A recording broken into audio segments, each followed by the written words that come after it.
시청자 여러분 안녕하십니까? 좀 더 정확한 중국 경제 이야기 차이나 이코노미 채널 CC입니다. 오늘도 중국경제금융연구소 전병수 소장님 모시고 말씀 나누도록 하겠습니다. 안녕하십니까 소장님? 안녕하십니까? 네, 지금 시장은 이 중국 플랫폼 기업 어떻게 돌아갈 것인가에 대해 주목하고 있는 것 같습니다. 텐센트, 알리바바, 비비로테, 최근에 메이투한 이슈도 나왔고요. 중국 당국이 과연 어디까지 손을 볼 것인지, 우리는 투자를 마음 편하게 할 수 있을 것인지에 대한 고민이 상당히 많은데, 플랫폼 기업에 대해서 손보는 이유, 오늘 세장 경제를 통해서 말씀을 해주신다고요? 네. 이 세로 중국을 한번 보면 해석이 쉽게 되는데요. 네. 그래서 왜 중국 정부는 플랫폼 기업에 대해 이렇게 괴롭히냐. 네. 핀테크 기업인 엔트금융은 IPO 중지시켰고, 네. 알리바바, 탄센트, 징동은 반독점법으로 걸었고, 네. 디디하고 만방은 네트워크 보안법으로 걸었고, 네. 메이투아는 네.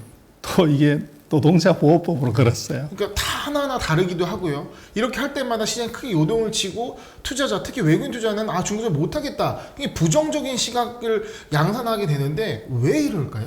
그래서 이제 이게 너무 컸다는 얘기고요. 네. 그리고 이제 의료 바이오 같은 경우도 샥을 많이 받았죠. 네. 그래서 의료 바이오도 이제 그 사이에 중국이 신약 개발이다, 항암제 개발이다, 뭐 이렇게 많이 얘기했지만 사실은 주가는 엄청 올랐지만 진짜 그게 약효가 있는 우수한 약이냐, 이건 약간 문제가 달랐던 것 같아요. 주가는 높지만 내실은 그렇죠. 불분명하다. 그래서 이제 중국 정부가 이제 손댄 것은 앞으로 임상 그거 신약 나왔다고 하는데 세계적인 수준 아니면 그거 허가 못 내준다. 이게 이제 그 바이오 제약 회사들이 중국이 흘러내린 진짜 이유죠. 눈높이를 높이겠다라는. 그렇습니다. 그래서 이제 플랫폼 기업이나 바이오 제약 회사들의 주가 하락은 이유가 있었다. 네. 근데 이제 그 배경에는 근본적으로 보면 미중 전쟁이 있습니다. 미중 전쟁이 없었다면 이런 일은 일어나지 않을 수도 있는데 네. 첫 번째는 4차 산업혁명에서 데이터 전쟁입니다. 그래서 지금 미중의 전쟁이 무역에서 지금 기술로 넘어왔고 앞으로 뭐냐고 그러면 그건 서비스 전쟁입니다. 네. 그것은 서비스라고 하면 금융하고 인터넷 서비스죠. 그래서 인터넷 서비스라는 것은 앞으로 보면 그건 데이터베이스고 네. 그리고 교육 문제도 놓고 보면 이것도 미중 전쟁과 관계가 있어요. 네. 그래서 지난 시간에 우리가 쭉 따져봤습니다. 인구가 줄어들었을 때 경제 성장이 둔화되고 경제 규모가 이제 늘지 못하는 축소되는 이런 상황이 벌어지는데 미국을 앞으로 5년이나 10년 이 시간 안에 추월할 수 있는 절호의 계기가 왔는데 중국의 인구가 줄어든다. 그러면 이것은 어떤 것을 100년 만에 온 기회를 놓칠 수 없다. 네. 그러면 거기에 사교육 정도쯤이야 충분히 니들 희생해라 이렇게 얘기할 수 있는 거죠. 그래서 여기도 이 전쟁이 들어가 있고요. 그래서 이제 사교육을 손댄 이유도 바로 교육비하고 부동산의 문제가 되기 때문에 손본다는 명분이 있는 거고. 네. 그리고 지금 이제 이 첨단 산업을 봐야 되는데 미국이 중국을 손보겠다고 하는 것이 반도체, 배터리, 히토류, 바이오 동맹을 통해서 중국을 봉쇄하는 겁니다. 네. 그럼 중국으로서는 이 봉쇄를 뚫으려고 하는 유일한 방법은 국산 하나예요. 그래서 바이오 기업에 왜 손을 대냐 그러면 어설프게 해가지고 이것이 미국의 이 포위망을 뚫지 못하는 기술은 의미가 없다는 겁니다. 경쟁력 없는 거는 다 버리겠다. 그렇죠. 그래서 네. 업그레이드 하라는 거죠. 그게 이제 바이오 제약 회사들의 이제 문제인데 네. 문제는 이제 플랫폼 기업을 보는 관점은 저는 100% 이 내자 중국말로 조롱 경제라고 얘기하는데 세장 경제입니다. 그래서 세는 문 열어놓으면 날아가 버리는 거죠. 네. 그래서 중국은 이것은 사회주의, 중국 특색의 사회주의 시장 경제다 이렇게 이제 얘기를 하지만 제가 볼 때는 조롱 경제, 세장 경제라고 이렇게 보는 것이 맞다고 보여져요. 세장에서 보호해서 키워놨다. 그렇습니다. 네. 그래서 그 세장 안에서 놀아야지 문 열어놓으면 다 나가는 것 이거 안 네. 된다.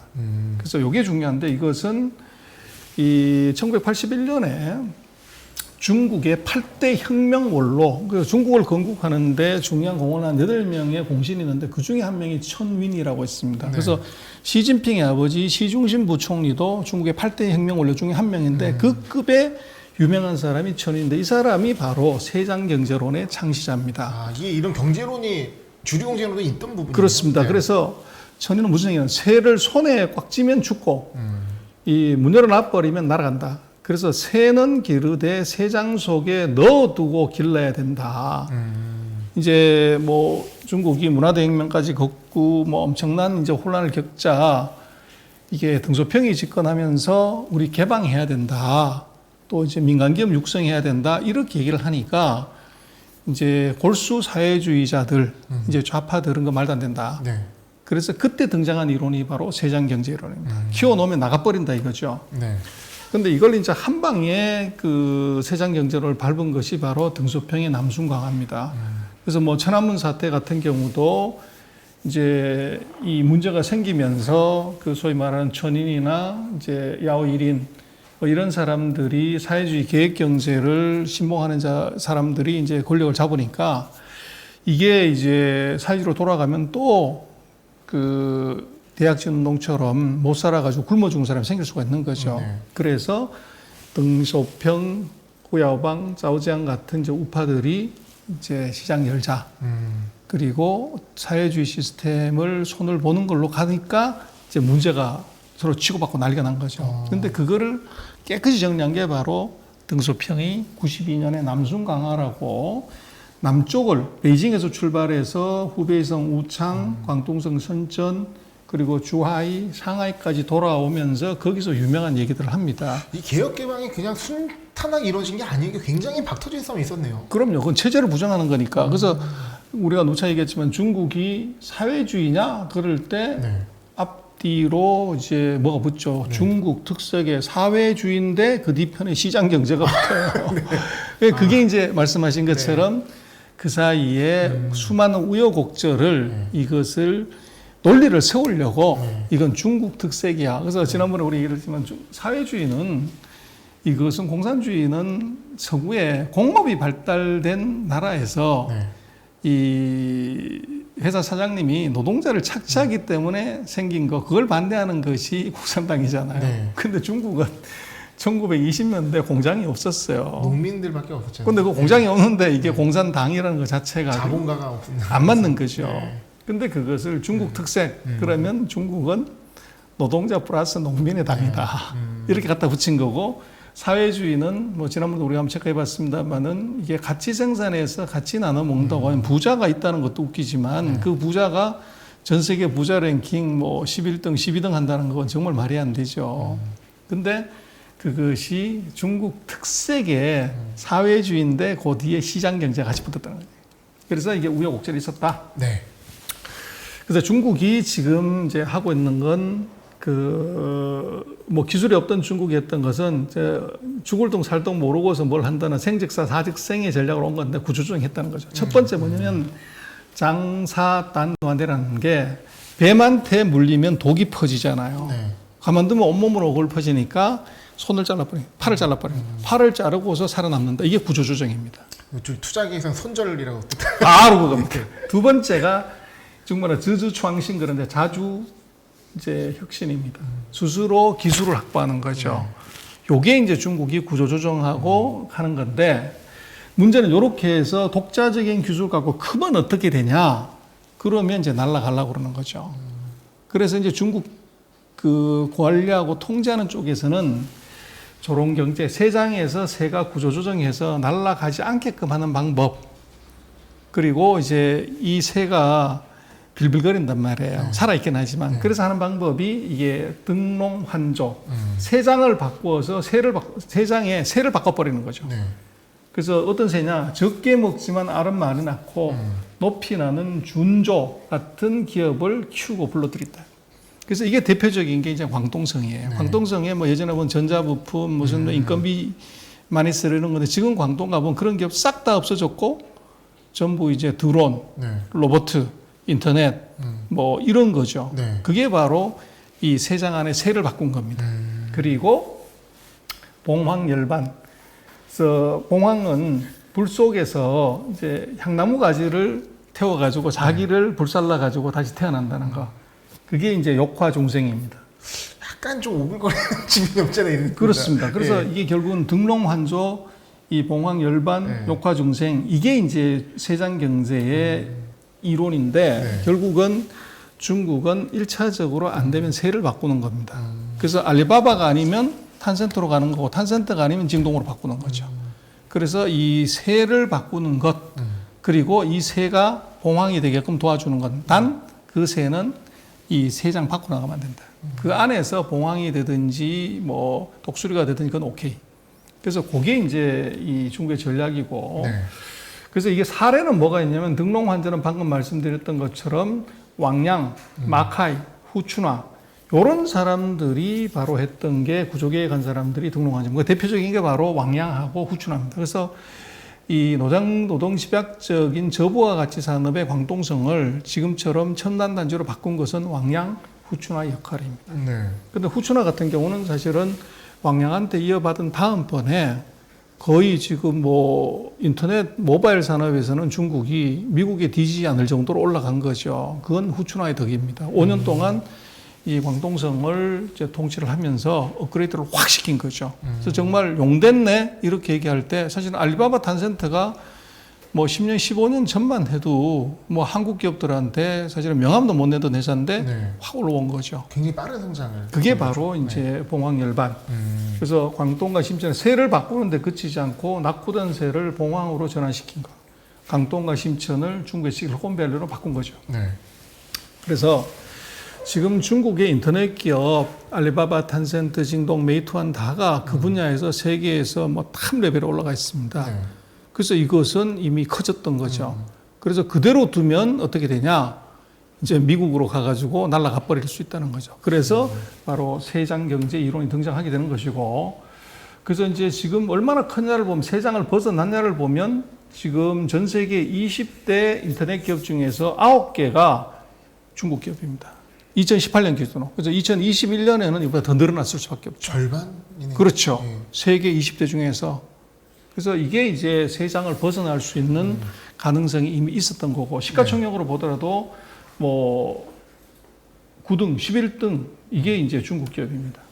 그래서 중국의 이런 식의 이 알리바바나 탄센트나 뭐 이제 메이투안이나 디디 같은 것을 과격하게 그렇게 이 다고치는 이유는 뭐냐면 바로 이겁니다. 중국은 만리장성이 있다는 거죠. 그래서 만리장성 안에 있는 새들이기 때문에 여기에 무슨 문제가 있더라도 경제적으로 큰 위기가 있거나 국보가 유출이 되거나 외국 기업이 이들 기업을 대체해서 이 서비스 시장을 가져가 버려 이런 일이 없다는 거죠. 네. 그러다 보니까 세장 안에서 새를 바꾸든지 거기서 뭐 이 새한테 먹이 많이 주고 저 새한테 먹이를 적게 주더라도 세장 안에 있는 새의 숫자는 똑같은 거죠. 이게 이제 중국이 지금 중국의 플랫폼 기업에 강하게 대시하고 어떻게 보면 푸시하고 압력을 넣는 이유는 바로 자본국이다. 기업들이 무서워하는 이유도 바로 여기 있고요. 그렇습니다. 예.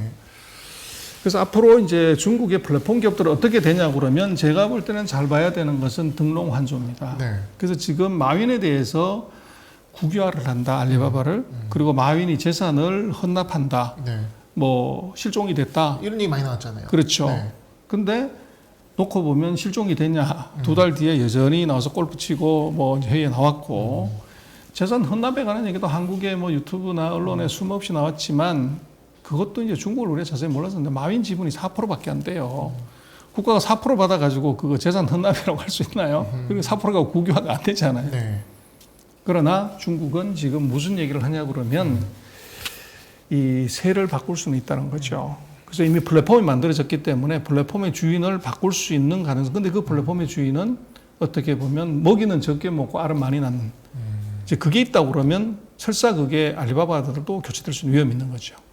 그래서 그것이 중요하고, 그리고 지금 이제 중국이 원하는 것은 뭐냐 그러면 지난 시간에 우리가 얘기했지만 이게 고객들 DB 가지고 이제 채소 팔고 생선 팔고 그렇게 택시까지 싹싹 이제 끌어가지고 거기서 서민들 주머니 털어가지고 니들이 세계에서 10번째, 11번째 부자가 되는 거. 이건 여기서 스톱해라.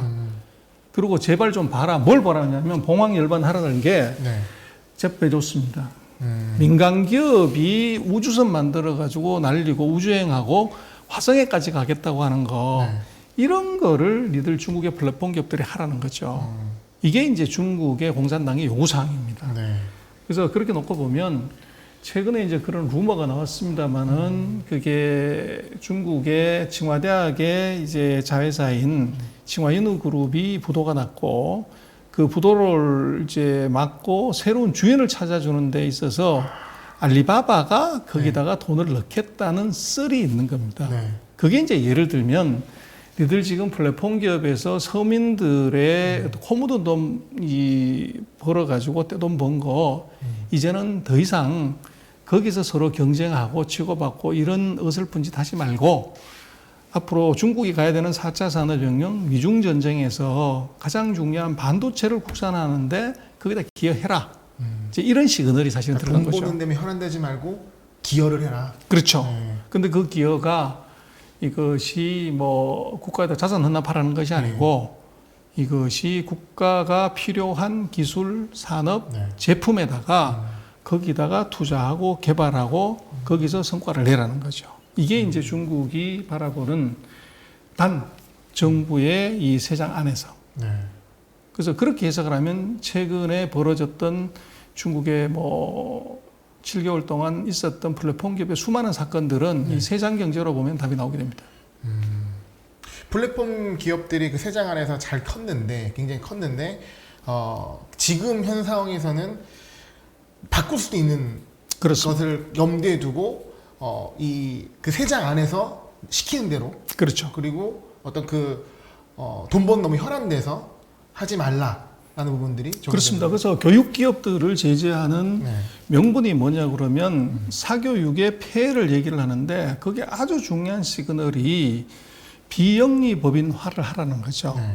과도한 이익 추구하지 말라는 얘기죠. 흔히 말하는 기업은 영리 기업이고 이익 추구가 목표인데 그 이익 추구를 하면 흔히 말하는 주주 자본주의, 그러니까 주주의 배를 불려주는 건데 그 주주가 외국인이라면 그 부가 해외로 유출되는 거니 그거는 원치 않는다. 그렇죠. 근데 이것은 이제 국내 기업이기 때문에 충분히 그 통제 가능하고 네. 그리고 이제 놓고 보면 이 뭐 중국의 지금 그런 기업들 자체가 이게 지난번에 우리가 얘기했습니다만 정부의 입김에서 절대 벗어날 수 없는 크랩 네. 개처럼 한번 삶으면 바로 이제 빨개져서 다시는 살아날 수 없는 그런 이제 상황인 거죠. 네. 그러다 보니까 정부가 원하는 대로 그대로 다 이제 액션이 자동으로 이제 이루어지는 거죠. 네. 이런 것이고 그래서 지금 이제 플랫폼 기업들에 대해서는 제가 볼 때 아까 말씀드렸던 것처럼 이 기업을 정부의 이 통제권 안으로 세장 밖으로 나가려고 하는 것을 이걸 집어넣은 거는 성공했고 네. 그 다음번에 여기서 세를 바꿀 거냐 아니면 이 세를 더 키워가지고 봉황을 만들 거냐 하는 것을 봐야 돼요. 그래서 봉황을 만들면은 주가는 다시 가는 것이고 네. 세를 바꾸는 쪽으로 가게 되면 이것은 이 세는 이제 없어질 수도 있어요. 리스크란 말씀이시죠? 그렇죠. 네. 그래서 지금 중국의 플랫폼 기업들에 대해서 너무 성급하게 액션하고 네. 그냥 주가 차트로만 보고서 얘기하는 것은 저것은 맞지 않다. 그래서 중국 정부의 팔리시를 매 눈으로 좀 지켜봐야 됩니다. 봐야 되고 우리가 그 사이 경험을 했습니다만은 중국은 이 정치, 뭐 정치국 그리고 정부의 액션에 대해서 무관심 해갖고는 투자해서 절대 못 본다. 번 거는 한 방에 다 날릴 수가 있다. 그래서 정책을 봐야 되는데 지난 시간에도 우리 설명을 드렸으면 그걸 뭘 봐야 되냐? 네. 신화통신 뉴스하고 인민일보 뉴스를 그걸 좀 봐야 된다. 도망가 보지 말고 이제 그런 정확한 내용을 봐야 되는데 네, 그런 것들을 아마 쉽게 보시기 어려우시면 CEC 채널에 오시면 중요한 이슈는 짚어드립니다. 예. 저희가 세장경제라는 좀 다소 생소한 경험을 얘기 드렸는데 어떻게 보면 중국 플랫폼 기업 어떻게 될 것인지에 대한 판단에 있어서 이 세장경제라는 다 생소한 경험을 우리가 좀 충분히 이해할 필요가 있지 않나 생각하는 시간이었습니다. 선생님 오늘 말씀 감사합니다. 네, 고맙습니다.